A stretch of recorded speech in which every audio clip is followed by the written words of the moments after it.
in the educational system. She's a former high school teacher who taught nearly 20 years in the traditional classroom. She is the founder, CEO of Ascribe Educational Consulting, a local equity firm likened to DEI, diversity, equity, inclusion, specializing in curating safe, brave space for courageous conversations about race and white supremacy. She is a social justice advocate and uses her nonprofit, Edify Humanity, for community advocacy with respect to equity and resources. She is a former chapter lead, the Black Lives Matter Sacramento, who helped write 2 state legislations that are now state laws around police accounting, a city ordinance for SAC PD, campaigned with Decarceration Sacramento to stop jail expansion, and mobilized massive demonstrations around the country. As a community activist, she successfully sued Sheriff Scott Jones for a violation of her First Amendment rights and won the lawsuit. Sonia Lewis has been described as fearless and unflinching, driven by her integrity. I would like to welcome our special guest, Sonia Lewis. She will speak, and when she is done, you can ask questions in the chat or by raising your hand, and Steve will call on each person. So welcome, Sonia Lewis. Thank you so much, Kim, for that introduction. It's an honor to be in spaces like this, having these challenging conversations at a time that is extremely critical and crucial. It is beyond time that we address the big elephants that continue to be in the rooms and we continue to ignore collectively as a society. I want to start off by just acknowledging 2 things. I always start off anytime that I'm asked to speak to just acknowledge the land that we are on, and that land being stolen land of the Miwok and the Maidu and the Patwin here in the California region. I also want to acknowledge the labor of Africans who were stole and enslaved that built this country. And so beyond the land acknowledgement, we have to also acknowledge those who built this country. And that's very appropriate since we are in Black History Month, and the topic of today's conversation, or at least what I was asked to talk about, is representation. I do realize, based on the information and data and demographics of San Juan Unified School District, that there is a small population of Black students within your district. But I want to tell you this. It is extremely important to lift from wherever the most disenfranchised are, wherever the most vulnerable are, wherever the most targeted are. And if you are having issues with a specific demographic of students, those are the students that you will, if you are able to successfully impact their educational experiences, you will positively impact the educational experiences of all students. And so I want to just share a few things. First off, I want to use a quote by Imani Blair, who is from the state of New York. Thank you so much, Kim, for sharing the links and things in the chat. Imani Blair, who I sat on a panel with several years ago for a Women's March, the National Women's March, and she said, if Black students can experience racism, then white students can learn about it. And I really and truly believe that is the crux of the discussion, because it's not a matter of people being afraid of CRT, critical race theory. It is a matter of American history being erased from and narrated in a way that only exemplifies the white lived experience and or the male lived experience. Let me be very specific about that. I also want to say that the American experience, because it has included such a diverse population, I want to use the example of Ruby Bridges. And in this area of Sacramento alone, Ruby Bridges is taught just over the top. And we love Ruby Bridges. She is shy of 70 years old. She's still alive today. But imagine the people who were alive then, who were heckling and throwing rocks and water bottles and racial epithets at a 5-year-old trying to get an education in New Orleans when she was entering kindergarten. Those are the very same people who are afraid of their grandchildren and great-grandchildren learning that they were present when they were heckling and throwing those racial epithets at a Ruby Bridges 5-year-old who didn't have power to say, this is what I need in the classroom.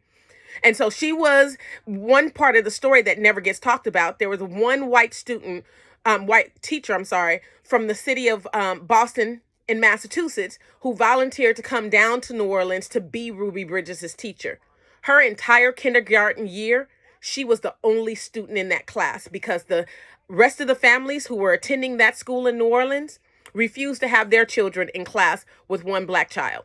I say that, and I want to lead to, because I always try to connect the dots, I lead to the fact that law enforcement was never involved in our educational system until the integration of black students into the public school system. So when black bodies are now integrated into schools that are deemed typically white, districts that are deemed typically white by majority or dominant culture, then we have to bring law enforcement. And so what message does that send a black child, that now you need police here to protect property, when, if you know the history of law enforcement, the history of law enforcement is that they were born out of slavery. And that birth was that they were slave catchers. And in being slave catchers, their job was to catch slaves who were property. And so connect the dots. You're now bringing in law enforcement into the public school system to protect property from black people who weren't given the right to integrated schools, nor the right to vote. So that's just a little bit of background. And let me also just say that I have a degree in history and psychology from Spelman College in Atlanta, Georgia, which is the -- HBCU in this country. I also was accepted into Stanford and Berkeley. I shared that because my high school advisor told me that I was guilty of reverse racism because I chose to attend an HBCU. That was a lot. So I have to take a breath, right? The importance of representation are more than twofold, right? This isn't just about black students and bringing in black teachers and administrators and counselors. This is about impacting all students. Study out of Stanford says that black teachers impact white students more than they do black students. I'm reading from the Atlantic, which this article was presented August 6, 2015.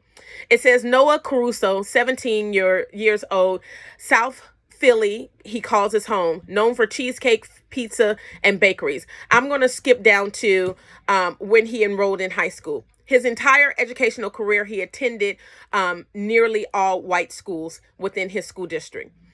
Then he was accepted into a science leadership academy, a public magnet high school in the city. And it landed him his freshman year, the first time ever to have a black teacher. His first teacher, that teacher name was Mr. K. He said he was the most inspiring teacher I had by far. Caruso said, recalling K's emphasis and contemporary thought topics such as present-day racism. He definitely pushed us to think critically about these social issues that weren't talked about before in my entire life, not even at home, because everyone grew up in this area. And he continued to say, we are all white, and everyone had the same opinion of Mr. K, that he was a positive force on our campus. That's one article. I also want to share from Ed Weekly, which is our educational weekly magazine that comes out. And this is from February 20th, 2018. The Importance of White Students Having Black Teachers by Gloria Ladson Billings on education. And she says, this isn't necessarily about black students when it comes to the impact of black teachers. The scope of things is that teachers of color make the crisis of racism disappear because white students have a level of respect. So what if we had more black teachers? Almost every conversation around the remedy for black and white academic achievement disparities includes a recommendation for the recruitment and retaining of more black teachers. And so as a former black teacher, I can tell you a couple of things because I spent almost 20 years in the traditional classroom. And that 20 years in the traditional classroom, I will tell you that my labor beyond the scope of being a teacher was abused and manipulated.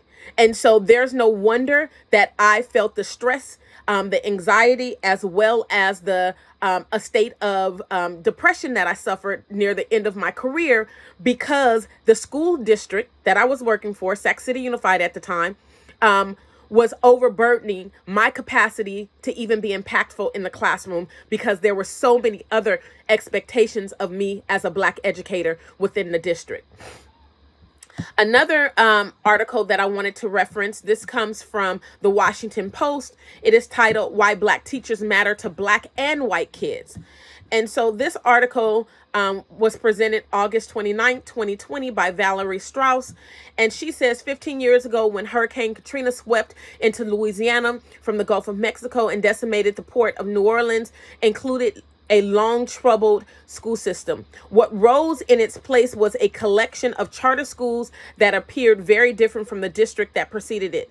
School reformers who supported charter schools, which are publicly funded but privately operated, hailed the changes and pointed to the rise in standardized testing based on the presence of more Black teachers. And so that's yet another example. And I like to use examples because the data doesn't lie. Another important article that came out of the Giving Compass, and it's titled 5 Ways Black Teachers Benefit Black Students. This was written August 17th, 2018.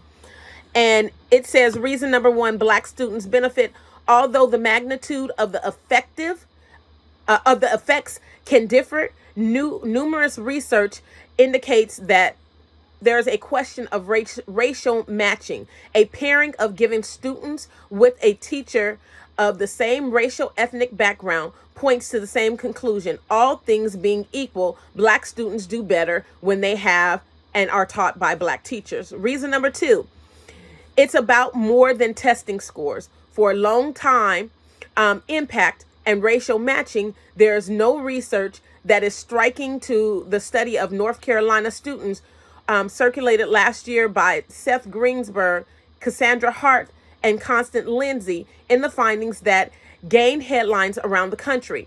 Though it hasn't been validated by peer review, the group reported that exposure to just one Black teacher between grades 3 and 5 significantly reduces high school dropout rates among Black students, particularly Black male students.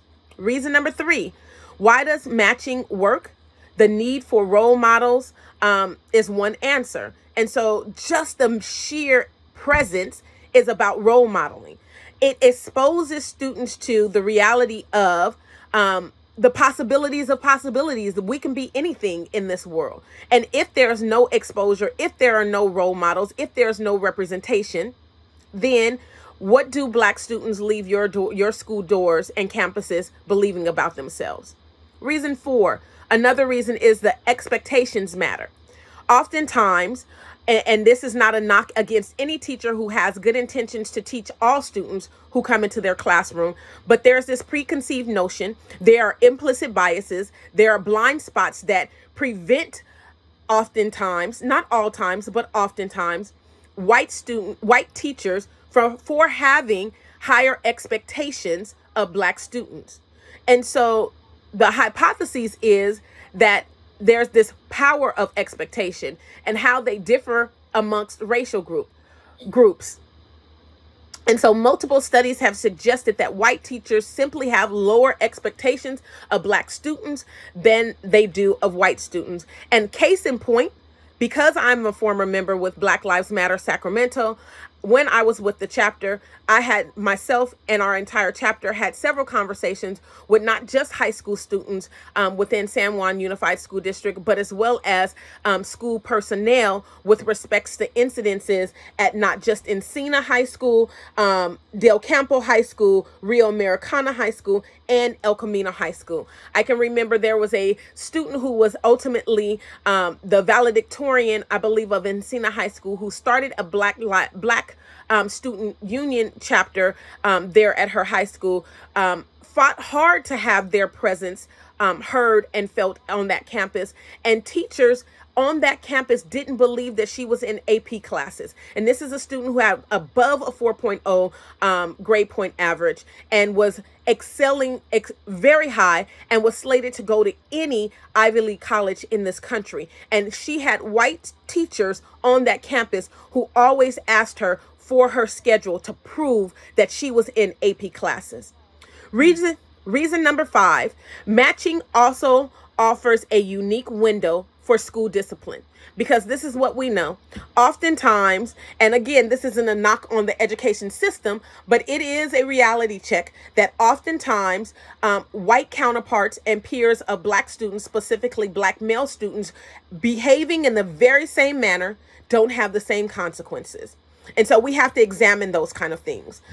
And so I would just behoove those of you who are dealing with and considering what representation looks like to look at, one, the history of integration in this country, liken it to the experience of Ruby Bridges. What would life had been like if Ruby as an adult didn't have to heal from the childhood trauma that she experienced because white adults were ushering her to school every day with racial epithets? Imagine the life that she could have lived. She has to relive those experiences on a continuous basis. And so as an equity expert, with my business of Scribe Educational Consulting, I am oftentimes asked to speak on this topic, but I will tell you this.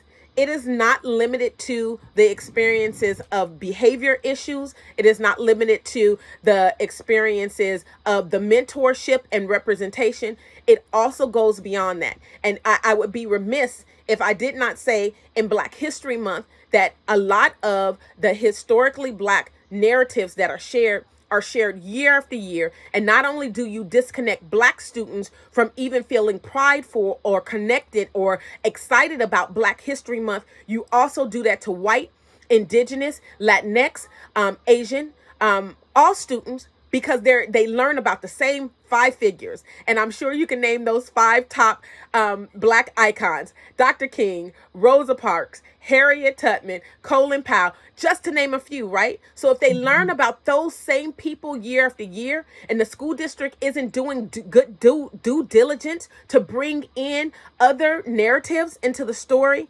students are not excited about learning about Black history, which is American history. And then I'll leave you with this final thing, and that is there should be an audit of not only all policies, but a challenge to the climate and culture on any school campus that allows for racist practices, implicit biases to manifest themselves in a negative way. Because one of my jobs, or 2 of my jobs, I should say, as an equity expert, is to hopefully provide tools for organizations like San Juan. I work with the Roebler School District. I work with Rosemont High School and Sac City Unified School District, United Way, several organizations, corporate, nonprofit, and education. And here's the challenge that I give all people in education. Imagine a world where our young people can leave your schools, not having to heal from their childhood traumas, and specifically those childhood traumas associated with racism.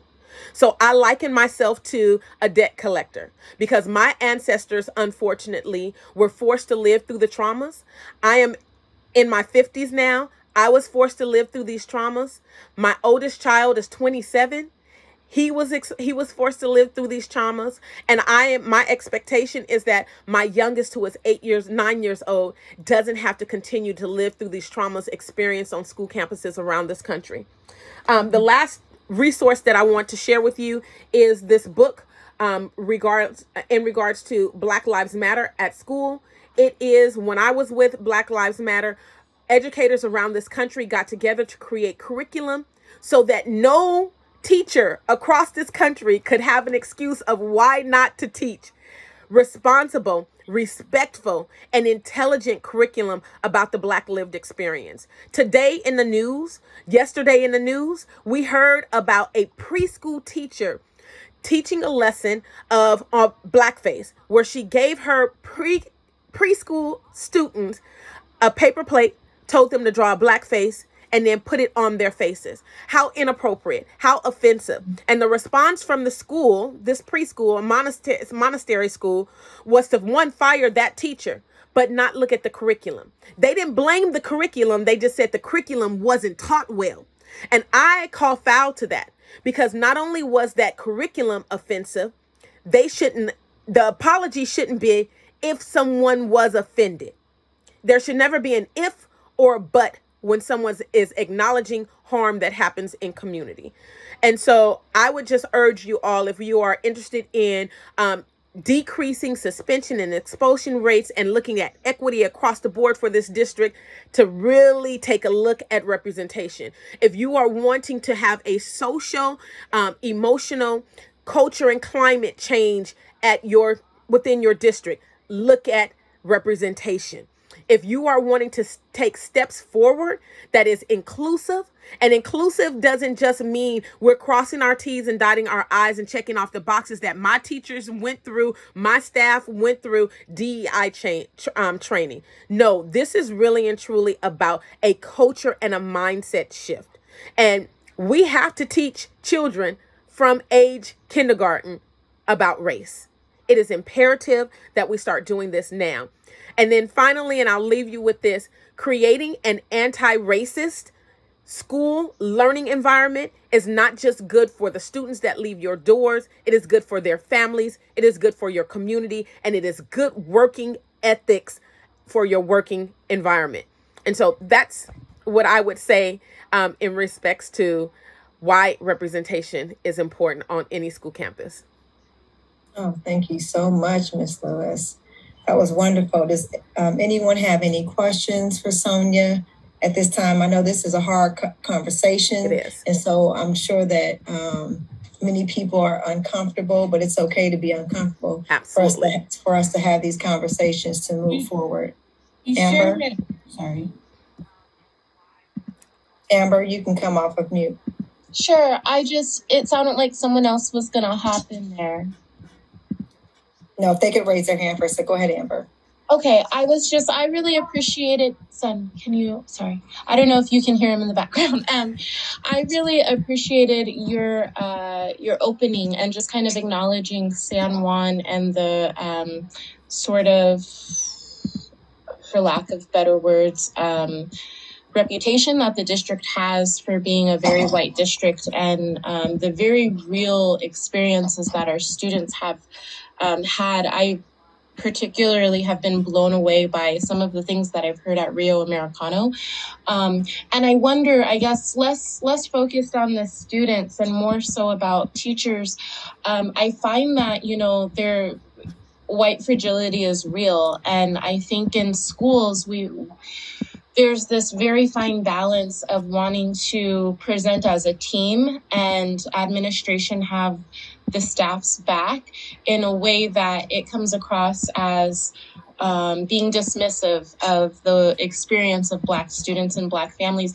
And what do we do? Like, how do we get that to the surface of that? Needs to be a conversation that's addressed, because it is impacting the culture and climate that is felt on campus for Black children and also for their parents. And we can't, I'm sorry, clearly it struck a nerve with me, but like, I don't know, what do we do about that? Yeah. I've also been vocal in previous meetings about philosophies of some of the leaders in the school district, how we've seen the way that their school sites have played out, and then being promoted to higher positions within the school district. And what message does that send? And how does that thinking sort of trickle down into the way that we're seeing things kind of play out for our students? Like, I don't know how to bring that up and bridge that when there's so much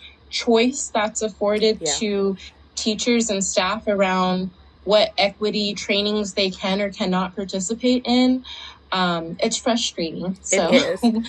It's extremely frustrating. And I just want to honor you in this moment for even having the courage to present this, because these are experiences that sometimes get silenced and erased and ignored or othered, right?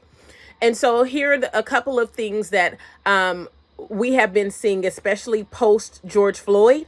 Unfortunately, I've been doing equity work in the Sacramento area for over a decade. And so while I've been talking the talk of we need to have culture and climate change on school campuses all across this county and state, here's the reality. We live in a very, what seems politically to be a very blue state, but we are really and truly guided and dictated by very red policies. And so that means it's time for every school board to up the ante and do an audit of policies and procedures within their district. That audit looks like seeing where the needs are being met, seeing where the gaps are, the real gaps, right? Because if we can identify the gaps, we can then create program. I'm sure that the talent is there within this organization to create programs and curriculum around closing gaps. That's a no-brainer for anyone who has a master's degree in education. So that's the first thing. The second thing is groups like you. I also work closely with the LCAP PAC with Sac City Unified School District. I am on the African American Advisory Board for Sac City Unified School District. And so I think it's time that San Juan create an African American Advisory Board. This is something that is becoming the norm across this country, that you are now going to listen to the voices not only of parents and students, but of community members who are encouraged to and want to see the shifts and change within their school district. So that's the second thing, because that's taxpayer dollars at work. You can see it be at work. I can tell you that every district is different.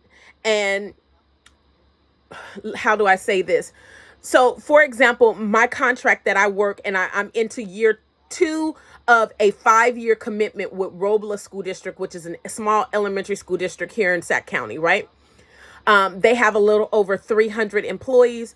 The first year of our anti-racism resilience training, all staff at every level, all, not just teachers, not administrators, we're talking about cafeteria workers, bus drivers, hall monitors, all staff. If you got a paycheck from Robla School District, you are required to participate in a once a month anti-racism and resilience training led by myself and a professor that's at Sac State. Now, here's the thing, the data that came out of that: 78% of their staff, and we're talking about a little less than 300, 78% said that they would do it again. They would sign up for being forced to attend said trainings. Going into the second year, it's not mandatory, but those employees who do participate, they have some incentives. And so districts have funding. And I don't want, San Juan is a resource-rich district. It is one of the more resource-rich districts in our county. And so you have to use that to your advantage as well. So if we are talking about who you're paying to come in to lead these trainings, making sure that they are not individuals outside of your area and don't understand the scope of the local scheme of things. I think that is incredibly crucial. When you bring people in from the Bay Area or Los Angeles or across the country from Boston, like St. Francis did when they had their, racial debauchery that was brought to the public attention earlier this school year. They brought someone in from Boston, Massachusetts, instead of organizations like myself. And that's not me saying that I should be given the job to work with certain schools that are here locally. It's just saying that you should pick people who are right in your backyard, who understand the dynamics of the culture of this region. So those are two things that I would highly recommend. Use this LCAP team to really dig deep on where the gaps are, and then make those recommendations that lend to an unsurfacing of an audit, so to speak, of where the gaps lie, so that we have to begin to manifest real change for students who are the most disenfranchised. Thank you. April, if you'd like to share or ask your question. I just wanted to ask for her resources, but it looked like someone put them in the chat. And then also, you had mentioned a curriculum or something. I was wondering if you could share information on that. We recently had my son's IEP meeting, and I always have my son, because I'm trying to teach him self-advocacy and stuff, any concerns that he has. And his number one concern was the racism on campus and people using the N-word and things like that. So it's documented in his IEP. So I'm like, if we have good recommendations on stuff that the school can use to start implementing, like that kind of information, I'd like to be able to share it. Absolutely. I'm putting the name of the book. It is An Uprising for Educational Justice, Black Lives Matter at School. And It's not the only resource. You can Google Black Lives Matter at school. It is a curriculum. It is very robust that has curriculum from K to postgraduate. And so there's never an excuse. I will say that my chapter in particular here in Sacramento, of the chapter members, and we were probably at our height, probably about 40 members, I would say that 60% of us had a bachelor's degree. I would say that 30% of us had a master's degree and 20% of us had a PhD. So this notion that Black Lives Matter are a bunch of welfare recipients, uneducated Black women who have nothing better to do than stop traffic. Oh, we like stopping traffic because it reminds folks that, you know, someone may have lost their life, or a student at a school may have been expelled for something that is ridiculous, that doesn't require an expulsion.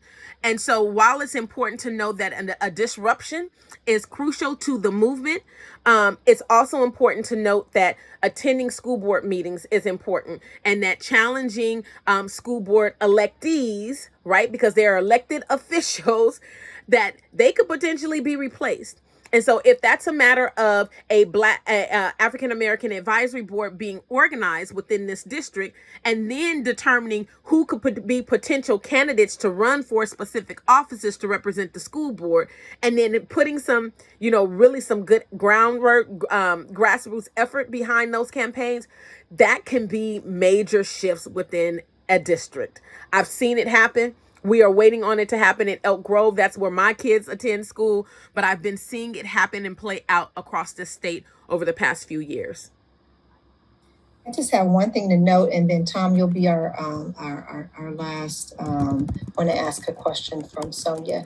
I wanted to note that as we look through the LCAP metrics and outcome data this evening, that in 5 out of 8 of the disparity areas, are African American students. So you'll find them having some of the greatest disparities throughout all of our data, but they're also within socially economically disadvantaged, special education, foster youth, and homeless youth, and our homeless youth. So we really have to take a serious look at our African American students. Absolutely.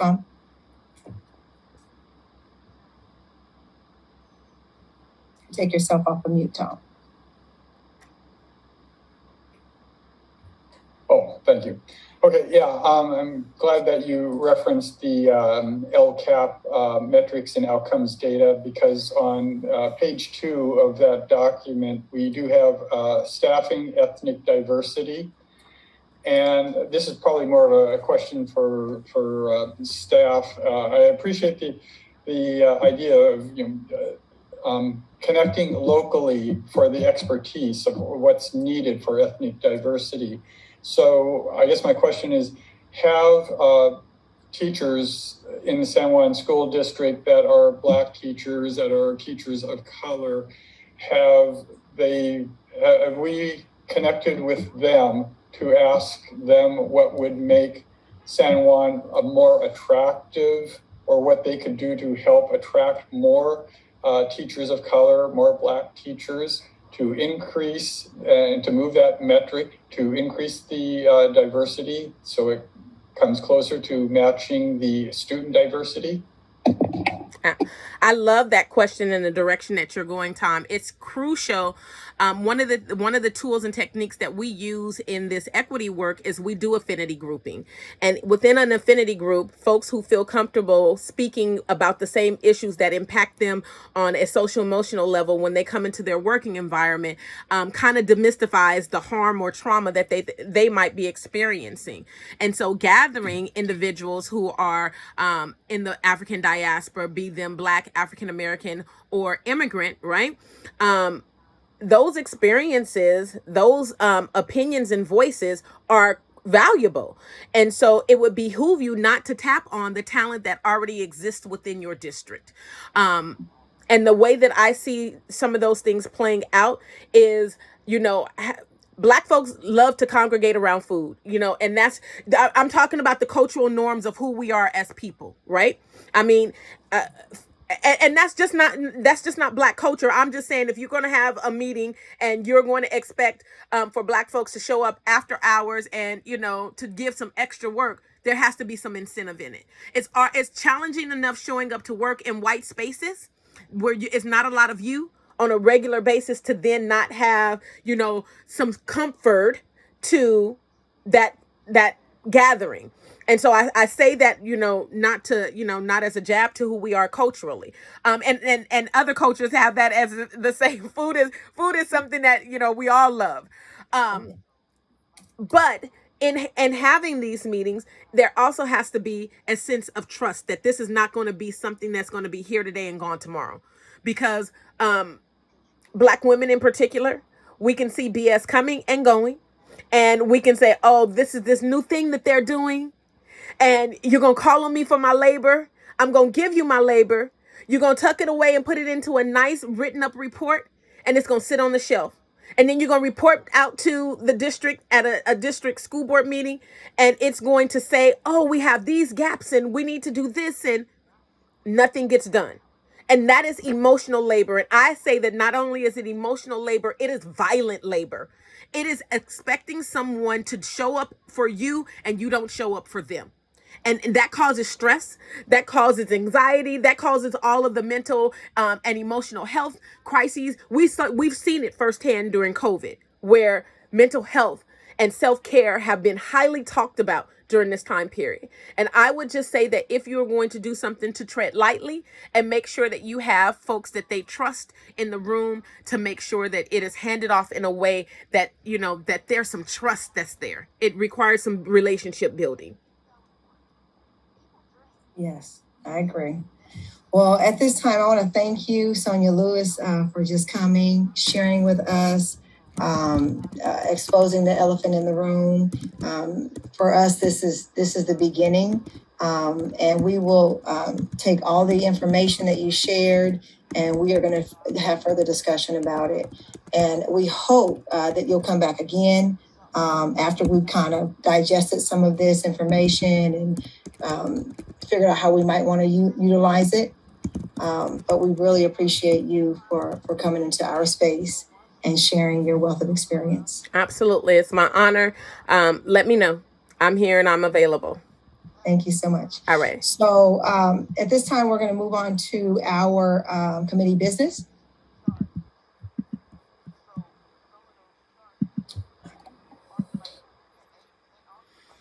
All right, family. So that was a brief meeting with the LCAP over at San Juan Unified School District. I don't always remember what LCAP stands for. I hate acronyms. I like you to just say it out. And that's why I'm going to Google it real quick, because I think that is important to the conversation. LCAP.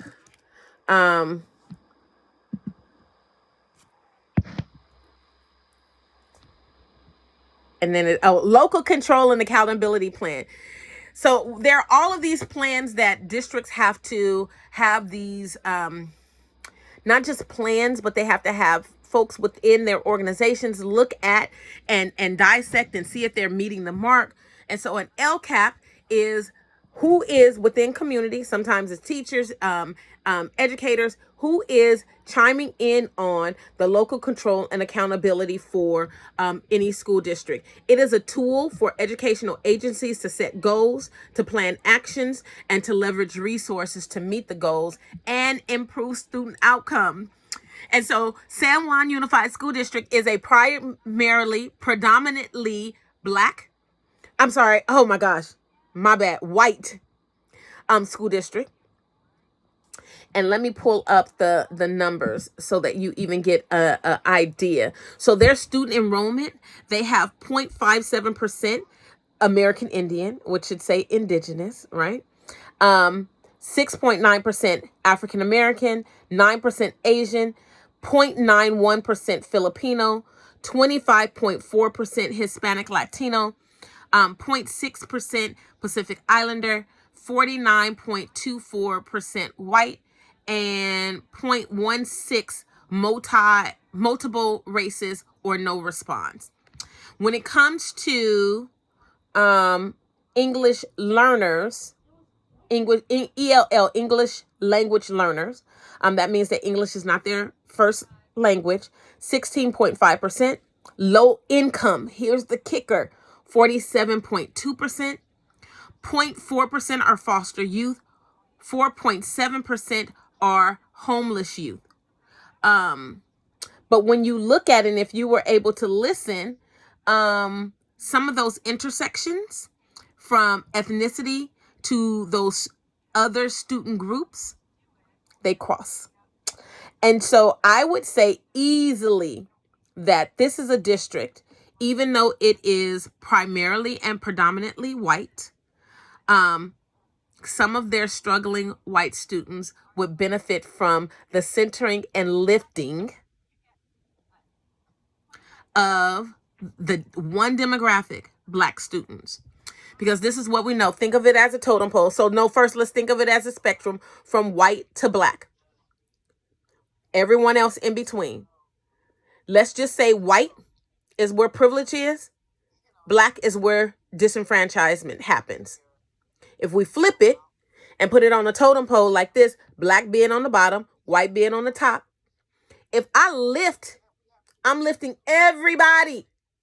Duh. So if you lift from the bottom, everybody on top of the bottom is also going to be lifted. So all I'm asking when I talk about representation is that we really and truly have a critical lens and eye on what it means to diversify schools, not just classrooms, right? I'm talking about across the district board. We live in a very resource-rich country. There's no reason that any school around this country should not be able to meet the 13% mark. 13%, I talk about often. 13% is the Black population in this country. So I don't care if a San Juan doesn't have but 6.9% Black student population. They should at the minimum be able to hire 13% Black teachers, administrators, counselors, staff across the board. Because that's the world when they live. When these students leave San Juan Unified School District, they're going into the real world and they're going to be faced by the 13%. So it would behoove school districts to look at, oh my gosh, these students going to primarily and predominantly, I'm tired, y'all. It's late on a Thursday evening. These students attending primarily, predominantly white schools are going to be at a disadvantage when they enter the real world. Academically, if they go to college, the real world of work, if they go to work, and they are faced with my kids, because my kids going to let them know, you can't say the N-word in my presence. It's going to be a problem. They're going to let them know about pay disparities. They're going to let them know when there's inequity and when there's racism blatantly happening within the organization. So if we want to have success in community, we need to look at representation. See y'all later. Scribe Educational Consulting. You can catch us at ascribe.success. Sorry. Again, it's late, y'all. Ascribesuccess.com. That's ASCRIBE success.com. Deuces.